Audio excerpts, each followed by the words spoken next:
Assalamualaikum warahmatullahi wabarakatuh. Waalaikumsalam warahmatullahi wabarakatuh. Bismillah, alhamdulillah, wassalatu wassalamu ala rasulillah wa ala alihi wa ashabihi wa man tabi'ahum bi ihsanin ila yaumil qiyamah. Masya Allah kan wa ma lam yasha' lam yakun. La haula wa la quwwata illa billah.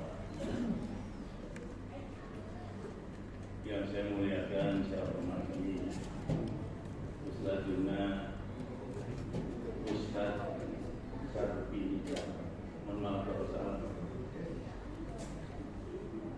8 tahun di Jakarta, bukan orang lain. Itu laptop makan soto Betawi. Terima kasih kuliahnya, Masya Allah, luar biasa. Para ikhwan semuanya tidak saya sebut satu persatu. Doa saya mudah-mudahan kita semua, antum semuanya senantiasa dalam naungan rahmat dan kasih sayang Allah. Amin. Allahumma. Ini sudah subuh ini udah lapar ya. Amin. Nah itu aminnya itu amin minta makan ya. Semangat ya. Allahu Akbar. Allahu Akbar. Allahu Akbar.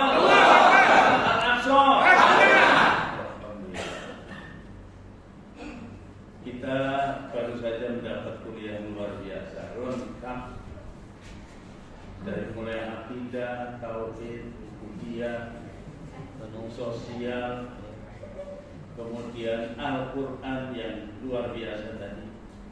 Tapi kalau ngomong politik pelan ngomongnya. Sama Pak, di Indonesia juga begitu. Di Indonesia kalau sudah ngomong ketuhanan itu semangat, karena dasar negara Indonesia adalah ketuhanan yang Maha Esa. Pancasila, sila pertama. Pancasila satu, ketuhanan yang Maha Esa. Tapi prakteknya adalah ketuhanan keuangan yang Maha Kuasa. Jadi saya mau garisbawahi aja, stressing aja ceramah beliau. Saya kira di sini juga, kalau di sini enggak ada ya, enggak ada bedanya. Soal perjuangan juga begitu. Dulu masih sekolah ada lagu namanya Maju Tak Gentar. Maju Tak Gentar membela yang benar. Sekarang sudah berubah, Maju Tak Gentar membela yang bayar. Darussalam dunia memang sudah bolak-balik. Tapi memang kita ini sedang digojlok. Bahasa sini apa Pak? Digojlok, nggak ada. Digojlok di, pokoknya sedang di, ya, sedang diaduk, sedang diuji. Berbagai macam peristiwa terjadi. Berbagai macam pemikiran-pemikiran, filsafat-filsafat, isme-isme, perilaku yang beraneka macam. Ini sebenarnya ujian buat kita untuk membedakan mana yang beriman dan mana yang tidak beriman. Betul? Betul? Betul. Inilah pentingnya tadi saya garis bawahi betul, Al-Quran luar biasa. Ini kalau kuliah berapa semester Pak? Ini barangkali kalau perlu seminar seperti ini 3 hari, 3 malam oleh beliau dan sampaikan soal karya. Saya hanya menambahi saja penggulungan saja, kesimpulan, bukan kesimpulan beliau, artinya kesimpulan pembicaraan kita semua dari sejak malam. Malam kita sudah bicara pentingnya silaturahim. Menjadi ciri khas Qoso isu di Islam adalah al-insaniyah al-alamiyah. Jadi beliau uraikan tentang manusia kehilangan sifat kemanusiaan. Kalau orang Jawa bilang hilang kemanusiaan. Punya hati tapi tidak kehilangan nurani. Ini sekarang lagi musim ini, lagi viral. Di mana-mana banyak orang berperilaku seperti ini. Himatuhunna butunuhum wasarafuhum mata'uhum wa kiblatuhum nisa'uhum wa dinuhum wa darahimuhum wa darahimuhum ulaika syarrul khalqi la khalaqallahu. Jadi manusia yang digoncang oleh Allah, ternyata banyak manusia kehilangan kemanusiaan, tinggal nafsunya saja yang merajalela, kepintarannya digunakan untuk menopang kemauannya, rusak dunia. Tadi malam saya sampaikan bahwa orang pintar yang jahat, satu orang lebih buruk, lebih berbahaya daripada 1000 orang jahat yang bodoh. Betul? Kalau maling bodoh, berapa kerugiannya? Maling ayam berapa harganya? Jauh. Dapat ayam itu berapa harganya? Dapat maling kambing itu berapa? Atau masuk ke masjid maling kotak amal, itu maling goblok namanya. Tapi karena ketika orang IQ-nya tinggi luar biasa, belajar, sekolah, kemana-mana, pinter dia, tapi lemah daripada kecerdasan emosional dan spiritual, atau menepiskan agama, sekali maling berapa? Miliar, triliun, itu di Indonesia Pak. Kalau di sini enggak beda. Di mana-mana manusia itu sama. Maaf. Nah inilah. Jadi Al-Quran itu luar biasa, masya Allah. Ya, terima kasih Pak sekali lagi syukron. Ini perlu diundang ke pesantren saya. Perlu pulang kampung. Kata Obama pulang kampung di Jakarta. Masya Allah. Saya mau menyampaikan, saya baru sekali ini ceramah udah diambil semua bahannya. Jadi mau ngomong apa? Baik, mungkin masih ada sedikit karena saya sudah kadung menyiapkan materinya, mudah-mudahan ya, di mana? Semalam ini pada semalam Dinul Islam, makna ad-din. Malam sudah saya nggak akan ulang lagi. Tapi intinya adalah 4 makna daripada agama. 1, pengendalian diri. Orang beragama dusta kalau dia tidak mampu mengendalikan diri. Dengan mengendalikan diri itu lahir kebijakan, keadilan, kasih sayang, teposeliro, sing ngerti. Saya juga tadi banyak yang nggak ngerti Pak, bahasanya gantian. Yang kedua, kudu, al-kudu, tunduk. Bohong agama kita kalau kita ada syariat, ada perintah Allah, perintah Rasul, tapi kita tidak tunduk, tidak taat. Beragama macam mana? Ada larangan dilanggar, ada perintah ditinggalkan. Yang ketiga, al-jaza. Ad-din bimana al-jaza diambil dari surat Fatihah, maliki yaumiddin. Ini dan ini. Ini masih ada yang belum pastikan Pak. Oh iya. Ya. Boleh dibawakan. Boleh.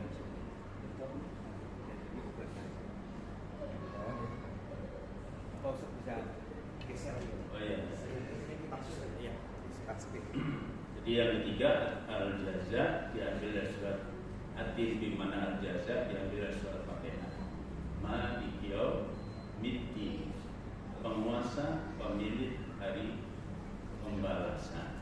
Jadi agama ad-din bimana al-jaza artinya orang beragama adalah orang yang yakin, percaya dengan sepenuh keimanan tentang adanya hari pembalasan.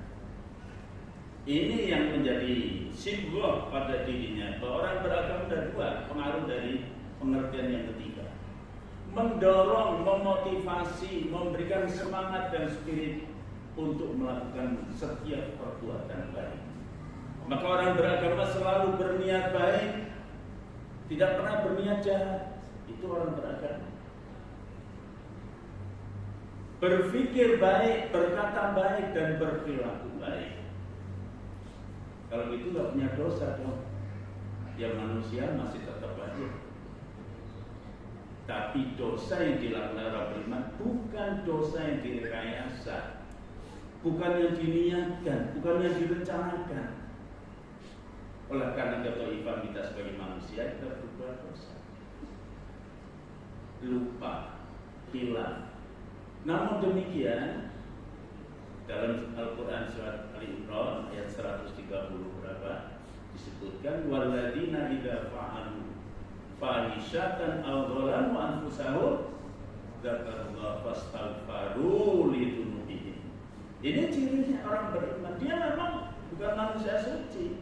Ahli surga pun banyak dosanya, tetapi dosa yang dilakukan bukan disengaja, dan kalau dia terlanjur berbuat dosa, dia segera ingat kepada Allah, kepekaan iman tadi, kejernihan iman tadi, sehingga menangkap tentang keburukan dirinya, dan dia ingat kepada Allah SWT, takut pada hari kiamat nanti akan diadab, maka kemudian dia beristighfar kepada Allah.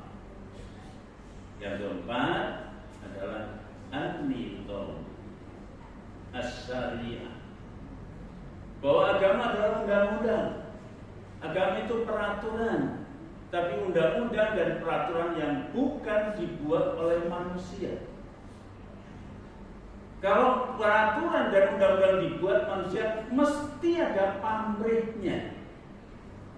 Personal interest, group interest, itu mesti muncul. Dibuat ini, apalagi sekarang zaman rekayasa. Orang pintar itu kerjanya merekayasa, namanya rekayasa hitam.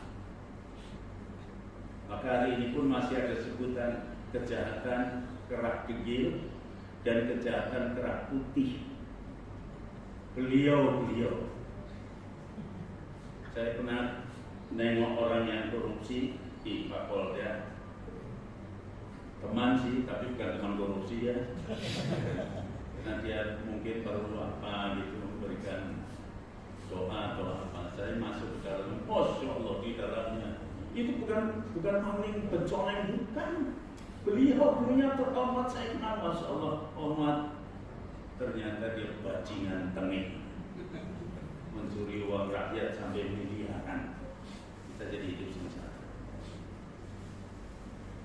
Para ikhwan rahimahullah. Jadi aturan yang di agama itu adalah aturan, seluruh aspek hidup kita diatur oleh agama kita. Maka yang disebut agama adalah ciri khasnya ar-rabbaniyah. Artinya apa? Islam agama yang bersifat ketuhanan. Dan yang disebut Islam adalah agama yang diturunkan dari Allah Subhanahu wa taala, langsung dari Allah, bersih dari ideologi, pemikiran, filsafat manusia. Ya. Yang disebut agama yang diturunkan dari Allah, bukan hasil rembukan, bukan hasil kesepakatan, bukan demokrasi suara terbanyak, bukan pula macam-macam. Tidak ada urusannya dengan pemikiran manusia. Rasul pun itu hanya melaksanakan dan menjelaskan tentang ayat-ayat. Tadi baru sedikit aja dia jelaskan oleh beliau dengan Al-Quran, Masya Allah. Kalau boleh lama-lama saya tinggal di sini, saya tinggal di sini cuma mau belajar sama Pak Kiai.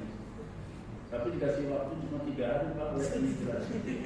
Pelit bener ya. Nah itu tentang agama. Ya saya nggak menjelaskan ini, coba teruskan. Lanjut. Islam, mana Islam? Assalam. Selamat. Pengen selamat nggak? Pengen. Yang diem aja tuh susah selamatnya. Pengen selamat nggak? Pengen. Penting sekali selamat. Punya uang tapi nggak selamat. Nggak punya uang selamat. Nilai yang mana? Orang Jawa ya mungkin banyak yang kesini, saking menganggap pentingnya itu selamat. Kasih nama itu selamat. Selamat. Di desa itu udah 5-10 namanya selamat. Nah kalau perempuan masuk selamat, Pak, anaknya perempuan nih mau dikasih nama siapa? Masuk selamat, Rahayu. Jadi memang selamat itu penting. Kalau mau selamat, Islam. Karena Islam membawa kita pada kehidupan yang selamat.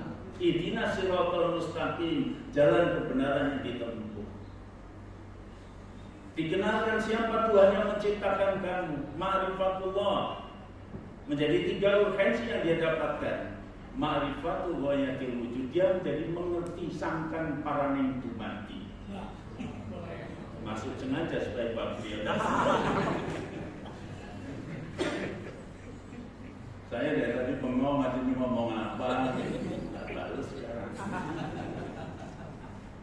Artinya mengerti kemana endingnya, akhir daripada kehidupan. Ibarat orang merantau lalu alamat yang tidak dituju. Dia tahu cara menempuh jalan untuk sampai di sana, sehingga dia tidak terpengaruh oleh kaki ke kiri kanannya yang ada. Walaupun ada bunga-bunga indah, ada pemandangan, dia mau ke sana fokus. Itu orang beriman. Maka di sini diarahkan oleh Allah dalam surat Al-Qasas ayat 77. Wabtaghi fima atakallah darul. Nah ini lah masjid ini disebut darul akhirah. Wala tansa nasibaka minad dunya wa ahsin kama ahsanallahu ilaik. Al-ayat surat Allah. Yang kedua, az-dzurru wal khudu. Az-dzurru wal khudu. Yang ketiga, as-silm, agama yang damai. Betul tadi, dalam situasi perang kata beliau tentang sirah Nabi, itu Rasulullah mengatakan kamu jangan berharap ketemu musuh. Ini artinya Islam itu tidak senang perang gitu loh. Tidak cari-cari musuh. Yang dicari itu kedamaian, yang dicari itu sahabat, yang dicari itu saudara. Soal keyakinan lakum dinukum waliyadin. Maka ada kafir dini, ada kafir harbi. Luar biasa Islam. Masya Allah. Makanya kalau sekarang Islam berkembang, mereka yang menjadi mu'alaf orang-orang berpikir cerdas, itu memang benar. Dia mau telaah. Di Indonesia atau di Asia sini, kemudian mereka masuk agama lain karena supermi, karena uang, ya nggak apa-apa ya. Ada pendeta ngeluh pada mendengar keluhannya, payah katanya. Kalau dikasih supermi, kasih uang, mereka masuk ke gereja. Berhenti ngasih uangnya, dia kosong gerejanya. Ya saya bilang si gudangnya silakan. Berarti kalaupun mau banyak jumlahnya orang goblok-goblok itu yang kelaparan. Tapi kalau di Eropa yang masuk Islam justru orang-orang jenius, orang berpikir. Lanjut.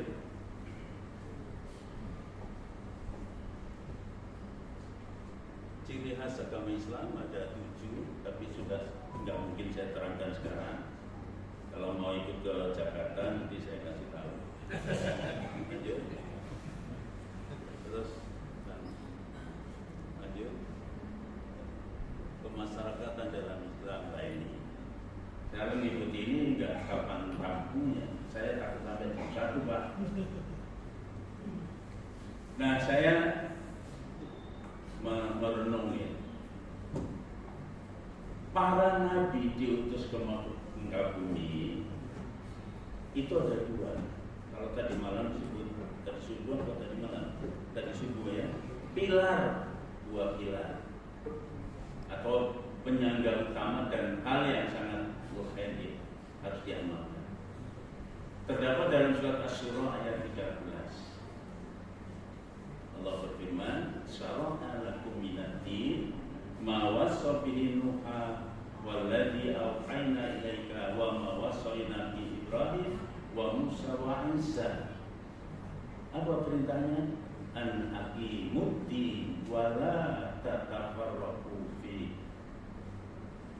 Satu, bahwa syariat yang diturunkan oleh Allah kepada para nabi sama. Sami mawon kalau orang Jawa, semegi kalau orang Sumatera.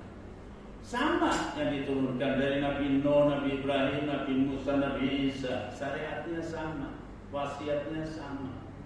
Jadi agama Allah tidak pernah menurunkan agama yang berbeda. Apa perintahnya? Syariat yang diturunkan itu diamalkan dari an aqimuddin wa la tatafarraqu fi. Tegakkan oleh kamu agama dan jangan kamu berfirqah di dalamnya. Tadi disebut oleh beliau yang menyebabkan perpecahan karena fanatik, karena ego, dan termasuk karena parti. Di Indonesia partai lah. Waktu mau buat partai, karena Islam dikumpulkan kita. Ayo kita bersatu, kita berjuang.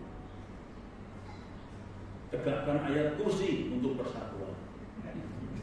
Lama-lama ayatnya lupa, tinggal rebutan kursi. Ini saya berpikir ini memang partai untuk Islam apa Islam yang untuk partai? Ternyata maju tak gentar membela yang keberpihakannya, berwalaknya itu yang ada pitinya. Kalau orang Sumatera Barat mengatakan piti, tidak ada uang mati, tidak ada uang itu mati, uang. Jadi dilarang itu larangan beragama berfirqah. Baik cara berpikir, perilaku, dan sebagainya. Saya ingin langsung aja karena waktunya terbatas. Nah, kita lihat perjuangan para nabi dalam menegakkan syariat, mendakwahkan syariat yang diturunkan oleh Allah SWT. Terjadi clash. Nabi Ibrahim clash dengan siapa? Namrud. Namrud itu raja di raja. Tentaranya luar biasa, gagah dia, luar biasa kekuasaannya, sehingga sombong. Nabi Ibrahim ditangkap, dibakar hidup-hidup, dan bahkan mau dihabisi sama sekali. Tapi Nabi Ibrahim karena bukan manusia biasa, itu utusannya Allah, maka berarti mau memusuhi Ibrahim, berarti dia memusuhi kepada Allah SWT. Gak usah pakai peluru kendali oleh nyamuk saja. Nyamuknya satu, tapi temannya banyak sekali. Mate. Mate itu bahasa Jawa Timur. Kalau mate itu nikmat, itu sentek. Nabi Musa belum lahir saja sudah dihadapkan dengan tentara Fir'aun, karena ada orang yang meramalkan nanti akan lahir bayi laki-laki dari keturunan Bani Israel. Dialah yang akan menghancurkan kerajaan Tuhan. Ini kalau udah urusan kekuasaan ini sensitif sekali. Sekarang aja begitu, kalau keluar kekuasaan goyang-goyang dikit maka pemberontak. Umat Islam bangun untuk kelihatan ini bahaya, ini terus dicap stempel dengan macam-macam. Soal kekuasaan sensitif. Waktu baru mau lahir saja sudah dihadapkan dengan tentara. Tapi wa makaru wa makarallahu wallahu khairul makirin. Bisa selamat masuk ke dayang-dayang istri Firaun yang muslim milih bagi yang Islam yang beriman, sehingga dia dirawat oleh istri Firaun dengan fasilitas kerajaan. Dan itu pernah ketahuan oleh Firaun, kalau begitu ini jangan-jangan bayi laki-laki yang akan menghancurkan kerajaan, ini harus dibunuh. Gimana itu melindunginya? Cukup dengan air mata seorang istri. Maka hati-hati nih kalau istrinya tukang nangis, membujuk, merayu, itu kekalahan laki-laki di situ. Panglima perang kumisnya sekepel ini hebat, tak pernah kalah. Coba lawannya istrinya merengek sudah rempes. Apakah clash yang terjadi itu Nabi Ibrahim, Nabi Musa itu klaim tentang kerajaan atau kekuasaan? Jawabnya apa? Jawabnya, apakah Nabi Ibrahim ingin jadi raja? Apakah Nabi Ibrahim ingin jadi ratu? Dan apakah Nabi Musa ingin menguasai kerajaan Firaun? Bukan, tapi adalah clash kalimat tauhid la ilaha illallah. Itu yang dibawa oleh para nabi syariat. Ini contoh yang harus kita ikuti. Kemudian kepada Rasulullah SAW juga sama nasibnya. Klimaknya tidak hanya dibully, dicaci, bahkan keputusan Darul Nadwah. Mereka berkumpul kaum pembesar kaum Quraisy memutuskan bagaimana kita ini menghadapi Muhammad yang membawa agama baru. Kesimpulan dari musyawarah mereka para mikir juga rupanya, walaupun zaman jahiliyah orangnya bodoh-bodoh, pintar-pintar. Ini satu-satunya cara adalah dengan cara menghapus sumber agama Islam. Sumber siapa? Pembawanya Muhammad. Caranya dibunuh. Waduh, kalau dibunuh nanti kabilahnya menuntut balas dari Bani Hashim. Kabilah yang sangat disegani dan dihormati. Tapi Abu Jahal yang goblok tapi pintar itu, dia berikan saran, udah gampang itu urusannya. Kita hadapi seluruh kabilah, harus ikut andil. Siapkan pemuda milik kambing, siapkan senjatanya, kepung mereka rame-rame. Kalau Bani Hashim menuntut, kita tanggung jawab, hadapi bersama-sama. Wah, ini jadi keputusan hebat. Itu musyawarah, undang-undang manusia begitu. Hari-hanya betul terjadi di kepung Rasulullah. Kalau secara logika, Islam nggak sampai ke Sarawak sini, udah mati Rasulullah. Sendirian hanya sama Ali di kepung rumahnya, pernikahan yang dipersiapkan. Tapi selalu saja benar kata Kiai Haji Hashim Muzadi, Islam tidak akan sepi dari gangguan. Tapi Islam tidak akan pernah kalah di muka bumi ini, walaupun umat Islamnya bisa kalah. Tapi Islam karena milik Allah. Selama umat Islam berpegang teguh pada agamanya dengan konsekuen, tidak ada yang bisa mengalahkan. Ini sekarang aja di Gaza, Masya Allah, itu Hamas dengan para pemuda, syaratnya hafal Al-Quran untuk menjadi milisi. Minimal 15 juz, belum tahajudnya, belum puasanya, Masya Allah, luar biasa. Kalau umat Islam sudah tidak mau, ya diganti yastabdil qauman ghairahum. Jangan-jangan dari Asia ini, dari Indonesia, Malaysia yang sudah mulai menepiskan ajaran agama akan diganti dengan orang-orang Eropa, orang Rusia, orang Jerman, orang Swedia. Negara yang porno begitu banyak Islamnya. Inggris yang diperkirakan nanti tahun 2050, 2045, 2050 mungkin bisa menjadi negara Islam yang sebutannya London, Pakistan, London.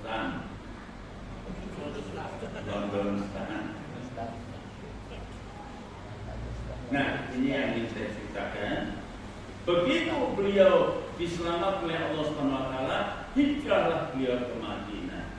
Kalau 13 tahun di Mekah dikuyok-kuyok, dihantam, dibully, dimusibahkan, kelima mau dibunuh, bahkan disayembarakan, siapa yang bisa menanggapi hidup atau mati Muhammad akan mendapatkan hadiah ratusan onta. Selamat Rasulullah dengan izin Allah. Dan iklim kondusif karena ada kaum Ansor. Nah, di sini akan kita lengkapi ceramah beliau yang beliau katakan mau bersatu kalau iman, itu betul. Karena rahasianya di hati. Tapi dalam aplikasinya kita lihat Rasulullah.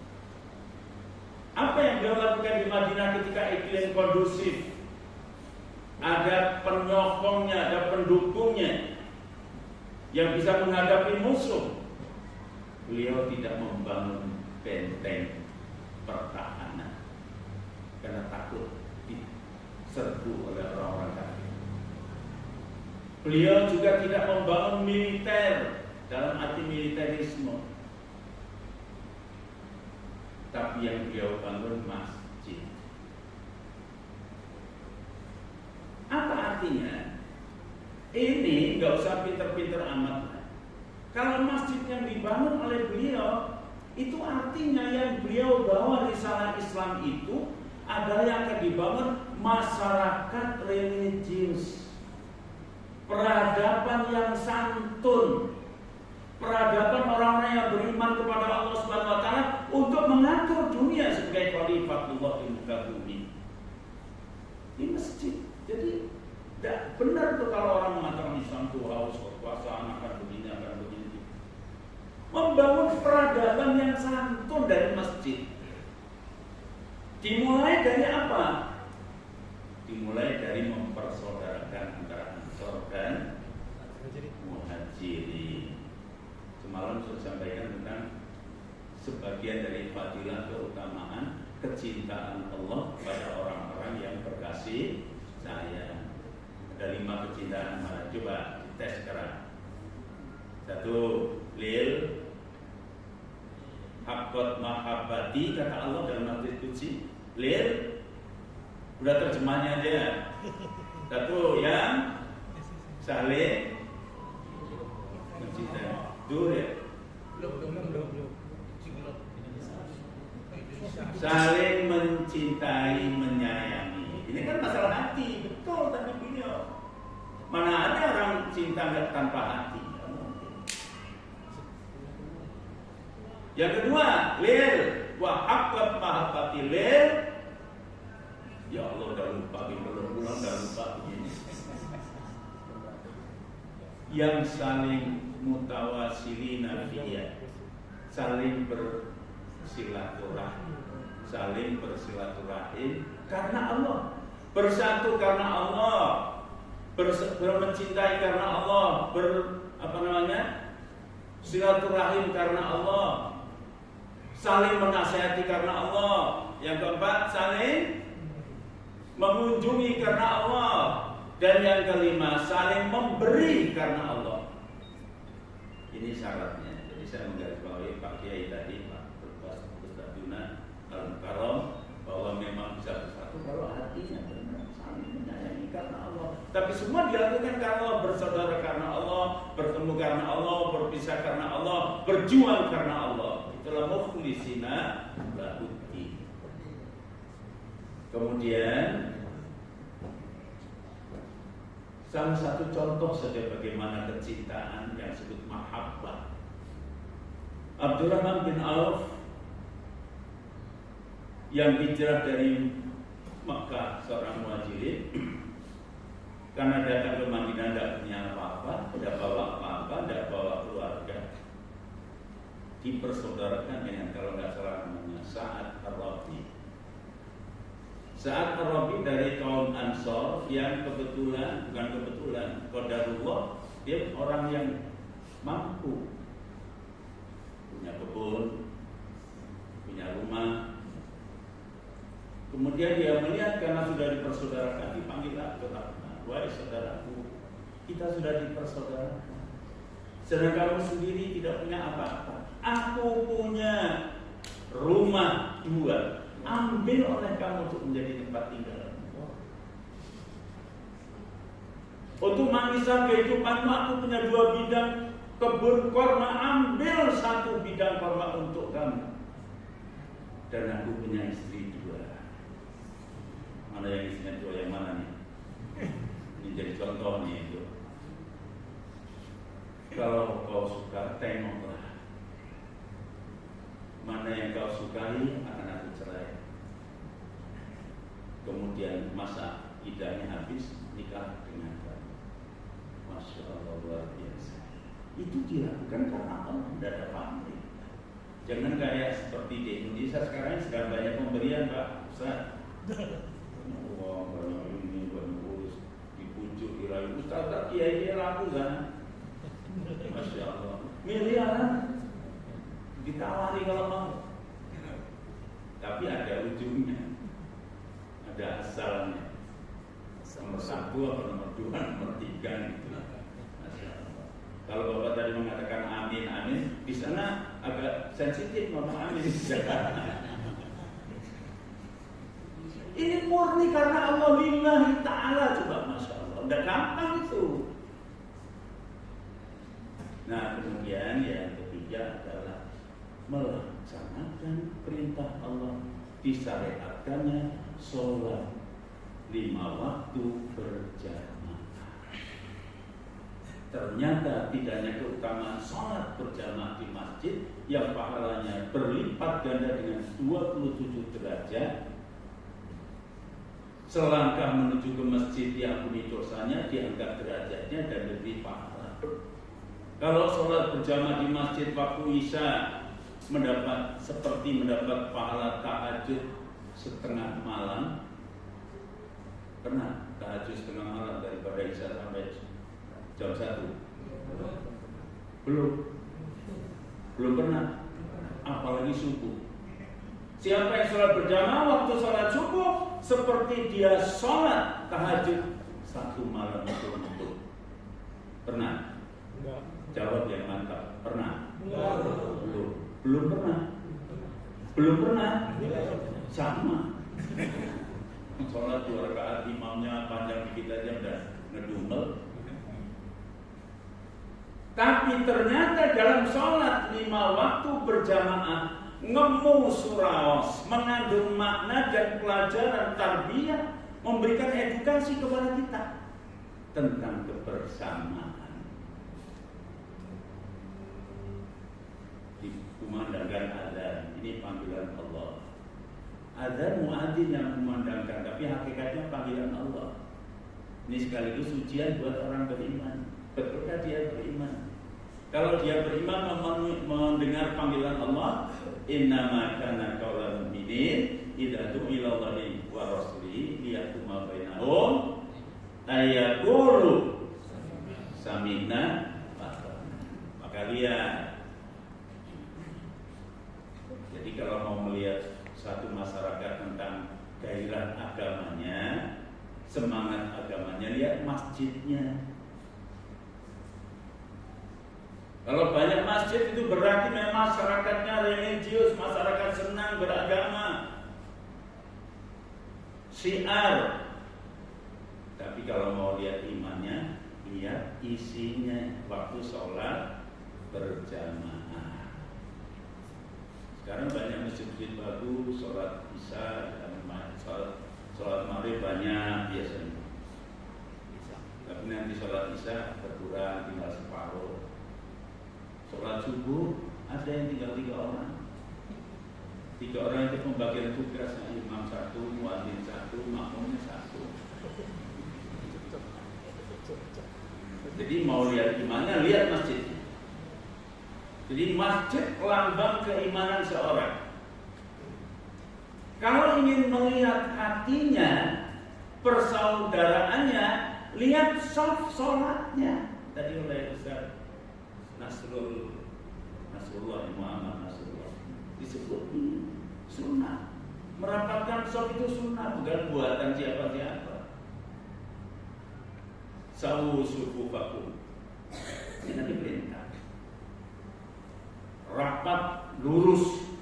Ini edukasi kepada kita bahwa perjuangan umat Islam kalbunya yasudu batu bakdon, saling kuat menguatkan, bersinergi kita untuk menghadap Allah Subhanahu wa taala. Jadi yang kurang bisa ditambah dengan yang lebih dan seterusnya. Itu maksudnya. Sehati kita sedang menghadap pada Allah, hatinya bersih tanpa ada gil di dalamnya. Faidah kabaro fakabiru, ketika imamnya bertakbir semuanya kompak dan bersatu. Walaupun orang Jawa dan kemudian ngomong, saya bukan orang Arab, jadi sholatnya Allah kamu aku. Kalau bahasa aslinya apa itu? Allah yang besar gitu ya. Yang orang Padang di Sumatera Barat mengatakan Allah nan gadang. Tidak ada. Semua sama siapapun dia. Allahu Akbar. Ini menunjukkan bahwa Islam yang satu, kompak dan bersatu. Faiza raka'a farka'u, ketika imamnya ruku semuanya. Walaupun imamnya maminya, tahan dulu biar jangan bangun-bangun. Kepala pening kayak apa biar aja. Faiza sajada fasjud. Ketika sujud, ya sujud. Ikuti gerakan imam, seia sekata, kompak dan bersatu. Inilah pelajaran yang didapat dalam sholat berjamaah. Berjamaah kita sholat di masjid, di luar kita berjamaah dalam sosial masyarakat. Maka sebenarnya masyarakat Islam itu disebutnya kaum. Kaum itu sama dengan umat. Umat sama dengan jamaah. Kalau dalam teori modern disebutnya ada masyarakat madani, civil society. Masyarakat yang menghormati, memuliakan nilai-nilai dan norma-norma. Masyarakat yang saling menghargai satu dengan yang lain. Masyarakat yang memberikan kebebasan berpikir tapi menjaga keseimbangan dalam kehidupan. Itu disebut masyarakat madani, sosial, civil society. Ini yang dibangun oleh para nabi. Nabi tidak bangun dinasti, Nabi tidak bangun tentara, yang dibangun masyarakat. Maka yang bersifat al-alamiah, universal, tidak dibatasi oleh teritorial.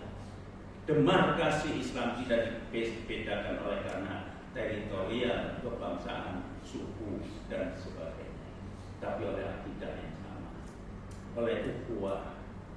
Inilah ke depan tantangan yang paling besar. Memang rasanya sulit untuk bersatu, tapi inilah masalah mau tidak mau. Dan problema terbesar umat ini bukan karena kemiskinan. Lihat negara-negara Islam, diberi oleh Allah potensi sumber daya alam yang luar biasa. Ada yang mengatakan umat satu bodoh, maka ketika siapa yang bilang, maksud banyak yang pintar, para saintis, analis dan sebagainya, profesor, dokter banyak. Kalau segi SDM jumlah banyaknya sekarang sudah berapa miliar di seluruh dunia. Bukan itu masalahnya, tapi masalahnya adalah karena tidak bersatu. Dan ini disinyalir oleh Al-Quran dan ditegaskan oleh Al-Quran. Surat Al-Anfal ayat 73. Walladzina kafaru ba'duhum awliya'u ba'd illa taf'aluhu takun fitnatun fil ardi wa fasadun kabir. Orang-orang kafir mereka bersatu walaupun taksabun jami'an wa qulubuhum syatah. Kalau sudah urusan menghadapi maksiat, mereka kompak bersatu. Jika kamu tidak melakukan hal seperti itu, kompak dan bersatu, akan muncul fitnah di muka bumi, fitnatun fil ardi wa fasadun kabir, fitnah di muka bumi dan kehancuran yang besar. Palestina itu menjadi satu pelajaran. Kenapa? Bukan karena masalah yang lain, tapi karena masalah tidak bersatu. Lihat negara-negara Timur Tengah, masa menghadapi Yahudi yang hanya berapa orang, dan ini sekarang dibuktikan. Tapi insya Allah ini tanda-tanda alamat-alamat bahwa abad ini adalah abad kebangkitan umat Islam. Sadarnya umat itu bersatu. Dimulai dengan peristiwa Gaza. Dan maraknya Islam berkembang kemana-mana. Munculnya hafid Al-Quran di mana-mana, anak-anak pondok-pondok pesantren tahfidz di mana-mana. Insya Allah mudah-mudahan ini adalah menjadi satu alamat tanda bangkitnya kembali Islam. Insya Allah Akbar. Nah, kalau kita nggak ikut andil, maka kita akan ditinggalkan. Di akhirat juga nanti orang juga pada masuk surga semua yang berjuang. Kita lari-lari ketinggalan mana ya? Dulu di dunia nggak pernah ikut berjuang. Mari kita ikut berjuang menurut kemampuan kita dan bersatu, perbesar persamaan, perkecil perbedaan. Satu umat Islam, kalimat la ilaha illallah Muhammadur. Demikian yang bisa saya sampaikan. Mohon maaf segala kekurangan kekeliruan. Assalamualaikum warahmatullahi wabarakatuh. Waalaikumsalam.